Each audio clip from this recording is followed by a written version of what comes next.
ایک معتبر روایت میں ہے کہ ایک روز حضرت عیسیٰ علیہ السلام ایک قبر کی طرف سے گزرے تو دیکھا کہ صاحب قبر پر عذاب ہو رہا ہے۔ وہ وہاں سے روانہ ہو گئے۔ پھر دوسرے سال اسی طرف سے گزرے تو دیکھا کہ قبر میں سکون ہے، صاحب قبر عذاب میں مبتلا نہیں ہے۔ یہ دیکھ کر انہوں نے خدا کی بارگاہ میں عرض کی، مالک، اس صاحب قبر سے عذاب کیسے ٹل گیا، جبکہ تیرا عذاب ایسا اٹل ہوتا ہے جس میں کسی کی سفارش کارگر نہیں ہوتی۔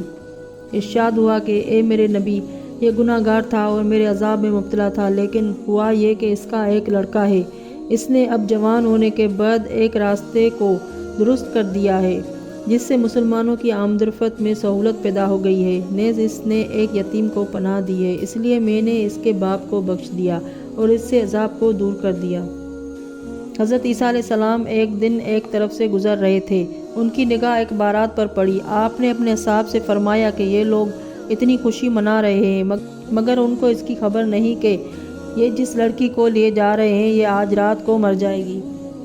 غرضے کے بارات دولہا کے گھر پہنچی، وہاں مراسم و رسوم ادا ہوئے۔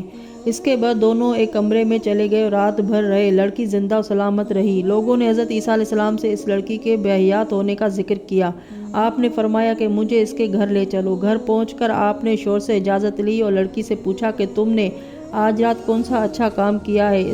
اس نے کہا کہ میرا معمول تھا کہ میں رات کو صدقہ نکالا کرتی تھی اور جو فقیر آتا تھا اسے دے دیتی تھی۔ آج رات بھی ایسا ہی ہوا، میں نے بوقت صدقہ دے دیا تھا۔ حضرت عیسیٰ علیہ السلام نے اس گفتگو کے بعد اس کا تکیہ اٹھایا تو اس کے نیچے ایک سانپ بیٹھا ہوا تھا۔